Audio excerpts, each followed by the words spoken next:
Assalamualaikum warahmatullahi wabarakatuh. Baik, kembali lagi di sini bersama saya Saryana dari kelas 28B. Nah, kesempatan kali ini saya akan menjelaskan materi evaluasi pembelajaran, yaitu bahan ajar konsep dasar evaluasi. Nah, saya yakin istilah evaluasi sudah akrab di telinga masing-masing. Bahkan ketika mendengar kata evaluasi tersebut, Anda sering mengkaitkannya dengan kata penilaian, pengukuran, dan tes. Nah, kesalahan tersebut merupakan kesalahan awam yang sering ditemui dalam dunia pendidikan. Agar tidak terjadi kesalahan serupa, ada baiknya kita bahas perbedaan antara evaluasi, penilaian, pengukuran, dan tes berikut ini. Nah, yang pertama yang saya ingin jelaskan itu apa sih itu tes? Nah, di dalam dunia pendidikan, tes merupakan alat ukur untuk mengetahui tingkat penguasaan peserta didik terhadap materi yang telah dipelajari. Yang kedua yaitu apa sih itu pengukuran? Nah, pengukuran di sini merupakan suatu proses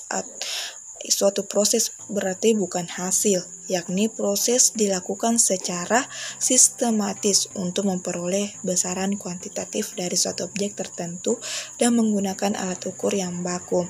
Dan yang selanjutnya ketiga yaitu apa sih itu penilaian? Nah, penilaian merupakan pengumpulan informasi untuk memotret kemajuan peserta didik. Lebih tepatnya aktivitas mengumpulkan, mereview, dan menggunakan informasi secara sistematis tentang program pendidikan dengan tujuan meningkatkan belajar perkembangan siswa. Dan yang terakhir yaitu apa sih itu evaluasi? Nah, evaluasi merupakan proses menggambarkan, memperoleh, dan menyajikan informasi yang berguna untuk merumuskan suatu alternatif keputusan. Nah, istilah evaluasi ini merujuk pada tindakan atau suatu proses untuk menentukan nilai dari sesuatu.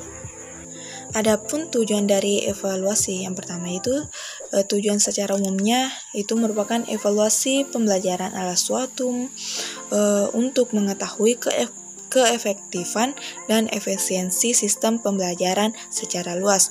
Sistem pembelajaran ini dimaksud meliputi tujuan, materi, metode, media, sumber belajar, lingkungan, maupun sistem penilaian itu sendiri. Selanjutnya, jenis-jenis evaluasi. Yang pertama yaitu evaluasi formatif. Nah, evaluasi formatif adalah evaluasi yang ditujukan untuk memperbaiki proses belajar mengajar.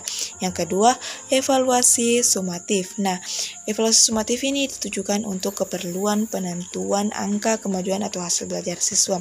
Selanjutnya, evaluasi penempatan ditujukan untuk menempatkan siswa dalam situasi belajar atau program pendidikan sesuai dengan kemampuannya. Dan yang terakhir, evaluasi diagnostik merupakan evaluasi yang membantu memecahkan kesulitan belajar yang dialami oleh siswa tertentu. Selanjutnya, fungsi evaluasi. Nah, fungsi evaluasi ini terbagi menjadi beberapa. Yang pertama itu fungsi formatif, itu memberikan umpan balik bagi guru sebagai dasar untuk memperbaiki proses pembelajaran. Yang kedua yaitu fungsi sumatif, yaitu mengetahui tingkat penguasaan peserta didik terhadap pembelajaran. Yang ketiga yaitu diagnostik, yaitu mengetahui latar peserta didik yang mengalami kesulitan belajar. Dan yang keempat, seleksi dan penempatan, yaitu suatu hasil evaluasi yang dapat dijadikan dasar untuk menyeleksi dan menempatkan peserta didik sesuai dengan minat kemampuannya. Adapun prinsip evaluasi meliputi prinsip kontinu, kooperatif, komprehensif, dan adil dan objektif. Nah, itulah penjelasan materi dari saya. Sekian dan terima kasih. Assalamualaikum warahmatullahi wabarakatuh.